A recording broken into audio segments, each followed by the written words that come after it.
Long ago in ancient times, the world itself was teeming with monsters. Humanity was driven into hiding.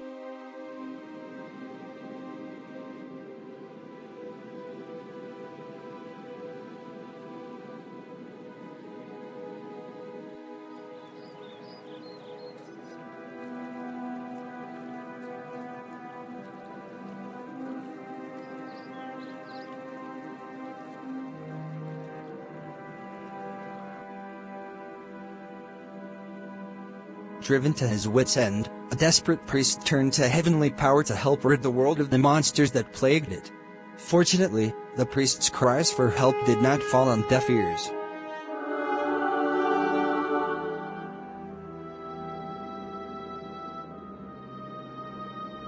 The divine messenger appeared before the priest, giving him a special elixir. This elixir granted a select few the divine power to slay the monsters that roamed the earth. As instructed, the priest traveled to many distant lands to gather strong warriors able to stand against the Queen of Shadows, Lilith. The first warrior to join was a wandering nomad named George, the Berserker. He used his trusted tomahawk in battle.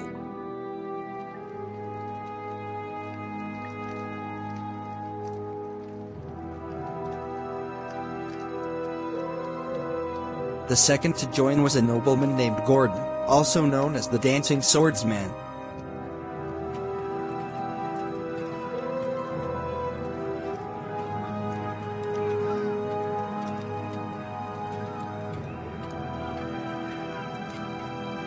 The third to join was a young woman who was referred to as the Queen of Fairies, Titania.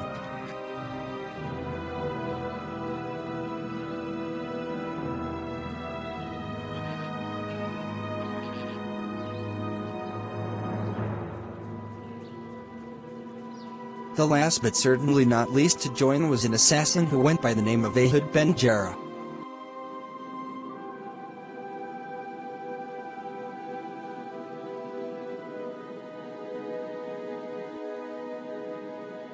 Once the five gathered, they each took part in drinking the divine elixir. Afterwards, not only were they given a unique power boost, but also their signature weapons as well. George's tomahawk was bestowed earth powers. The priest's staff was bestowed water powers. Gordon's blade was bestowed wind powers. Ehud's projectiles were bestowed fire powers. After consuming the elixir, Titania's magic was without equal. It had been made unanimously clear that these five were ready to face off against the Queen of Shadows, Lilith. This ruler of the night had sinister plans in store for the five who dared to oppose her. So, priest, you seek to usurp my reign as a ruler. Very well. Let's see just what both you and your band of merrymen are capable of. It was said that once the five obtained their powers, they ventured to the land of shadows to face Lilith. Unfortunately, Lilith's powers greatly overwhelmed her foes when they faced her one-on-one.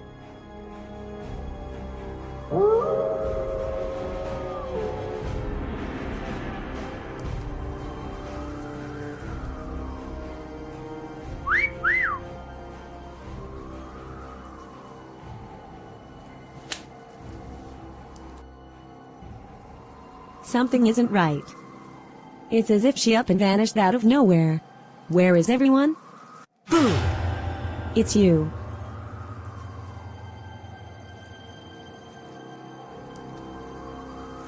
This has gone too far.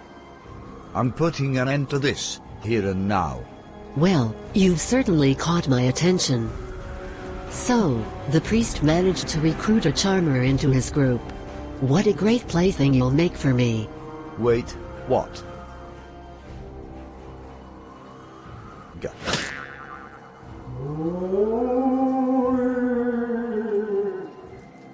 At that moment, all hope seemed lost when four of the five heroes had been defeated by Lilith. However, the wise priest used the anointed power within the blessed weapons to create a powerful chant strong enough to seal the Queen of Shadows away for eons to come. Well, look who decided to show up to the party.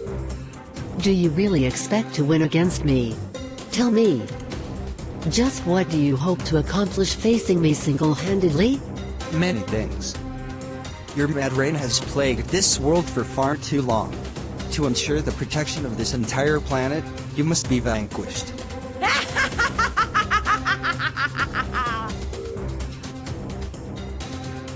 I must admit, priest, I never marked you for being one who tells jokes to his enemies. Tell you what, I'll give you the same benefit of the doubt I gave the rest of your fallen comrades. Don't disappoint me.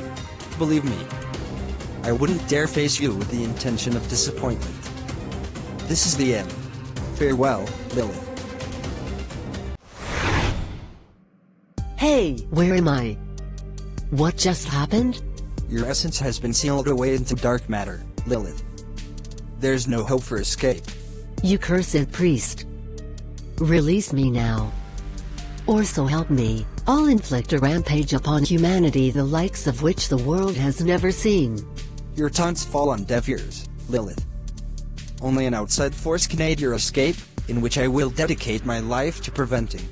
Face it, Lilith.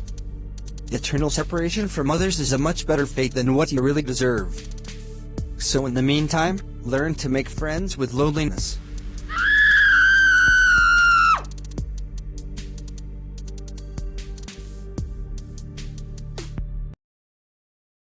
After Lilith's defeat, the priest healed the rest of his fallen comrades and restored their health. They each thanked the priest in their own, unique ways.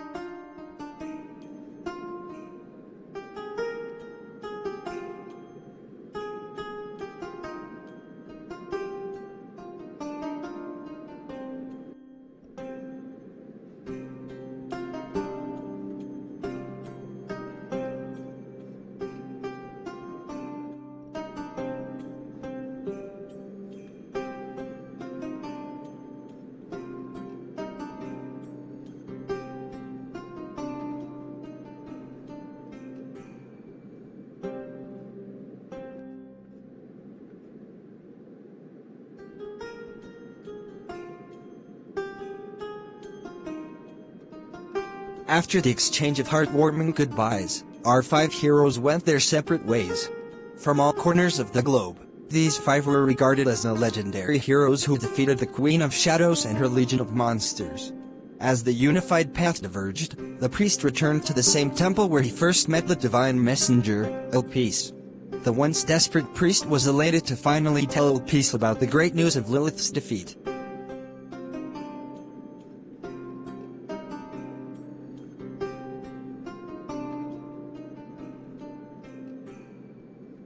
As a reward for the priest's success, Elpis bestowed the latent gift of unique powers to all of humanity. When one's heart has reached the pure desire to protect, serve, and sacrifice for the sake of others, that's when an individual would awaken to his or her own, unique ability. After the divine encounter, the priest took the orb of dark matter with him to bury it somewhere safe, in hopes that Lilith's madness would never again plague the world. Alright, this seems like a great place to hide Lilith's remains. I just hope that no one sees me out here doing this. At that moment, the priest used his powers to make a deep hole in the desert too large for normal hands to have access to the orb and then covered it back up. Then for untold millennia, neither the priest or his long line of descendants ever caught word of Lilith ever resurfacing. About 3,000 years later, a young prince who was a descendant of the legendary priest is about to ascend the throne of his home country, Eden.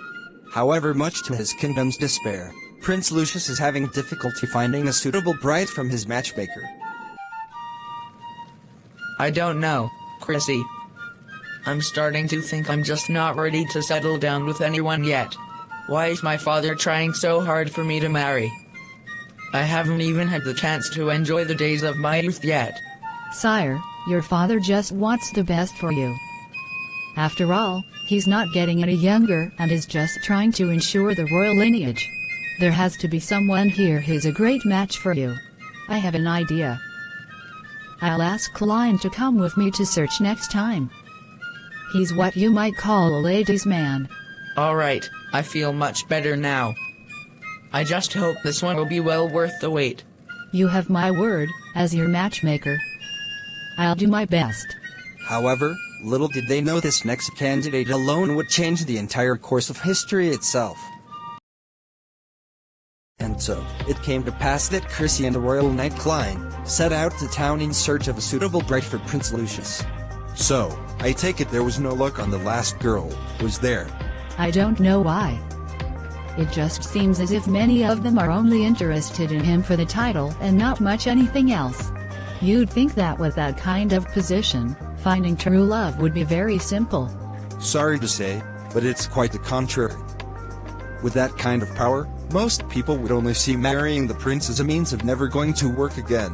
So with a grand opportunity like that, anyone with a gram of common sense would gladly jump to the occasion of marrying into money and being waited on, hand and foot. So in a nutshell, finding a bride for the prince is going to be tougher than I thought. Moments later during their stroll of the city, the two came to a decision and decided to search outside of the kingdom in order to find a genuine response. Their travels led them to a distant, forest village that upon entering, felt pure and refreshing. Then off in the distance, Klein notices a unique, young maiden and rushes to get her attention. Hello there. My name is Klein. We're here on official business in order to help a friend out. In all honesty, I'm very curious to know how a unique, beautiful woman like yourself ended up in a place like this. Well, it's a pleasure to meet you, Klein. My name is Lita Azura. And to tell you the truth, I was born and raised in this place my entire life. It's always a pleasure to see new faces come here. Please make yourselves at home. Ever since my mother passed on, I was bestowed this land to maintain its splendor. In all honesty, it's been too long since I've seen another visitor come here. I've been so isolated from others in this place that it feels like centuries since I've had human interaction. Whoa, that's incredible. You've inherited such breathtaking land and resources, and yet you're very humble to your visitors. You just might be the one we're looking for. I'm sorry. By that, you mean? I have an idea. Lita, would you care to accompany us to meet someone in a nearby kingdom? I guarantee you won't regret it. After a persuasive argument, Lita was convinced into joining Klein and Chrissy in meeting Prince Lucius for the first time. The duo escorted Lita to the palace, where they let the young woman and Prince Lucius get some alone time with each other. When the young prince first laid eyes on her, he knew at that moment he couldn't remain seated in her presence.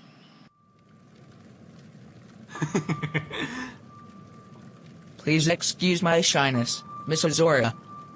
After my last few mishaps, I wasn't prepared to meet someone as unique as you. My name is Prince Lucius, and I'm the next heir to Eden's throne. It's a pleasure to meet you. Oh no, the pleasure is all mine. I guess the stories I heard about you were true. Despite your family's prestige, you remain pure, kind and innocent. In all honesty, I don't even sense a shred of arrogance within you, and that alone is something exceptionally rare among royalty. To tell you the truth, Lita, being born into prestige isn't all it's cracked up to be. To many people in this kingdom, my birthright makes it impossible for me to have a normal life. Throughout my childhood, it's been difficult making friends. How can you relate to people who only see you as the king's son, rather than you as your own person? That's why my social groups have always remained small. That's why I'm not just grateful for having Chrissy and Klein as my closest friends, but also you too.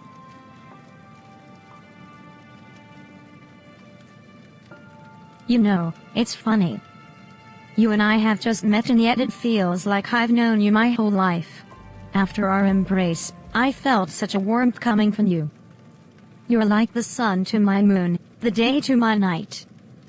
You're my exact opposite, and yet we're so alike. I guess this is what people call love at first sight.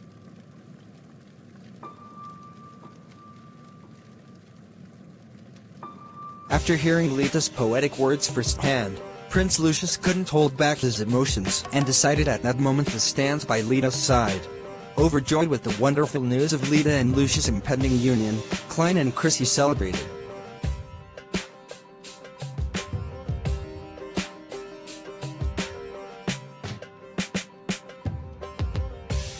Yes, there was an air of happiness spreading throughout Eden.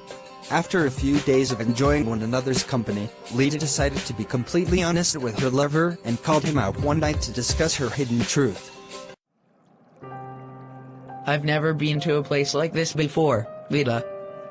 So tell me, what's on your mind? Lucius, words cannot describe how much meeting you has changed my life. However, I feel that it's best that you must know the good, bad, and the ugly truth about me. Tell me. Do you know the story of the 5 heroes who defeated the Queen of Shadows, Lilith? At this point, I doubt there are many people around who don't know that story. From what I remember, Lilith got sealed away in a dark matter orb, deep underground and remains hidden. Yes, however that's only half the story. The woman sitting right next to you is the other half. I'm a fragmented aspect of Lilith that was created just in case the original was defeated. How can that be? Lilith was defeated over a millennium ago. Before her final battle, Lilith planned this from the beginning. I was a fragmented piece that remained dormant until I was able to mature and search for my missing half. I've spent countless years fighting Lilith's desires to search for her. This rosario I wear is imbued with the power to resist the temptation and allows me to become my own person. I'm going to be honest with you, Lita. This is going to be a lot to take in. I mean, it's not every day that you hear your lover is a fragment of an ancient evil that was sealed away, long ago. Lucius, I'm so sorry. I should have told you this from the beginning. I didn't want to hurt or get anyone involved with my internal struggles. Please forgive me. What's not to forgive? I love you, Lita. You could be an angel, monster, or vampire. It wouldn't make any difference. All I care about is that what we have is special. At that moment, the duo's union was officially solidified.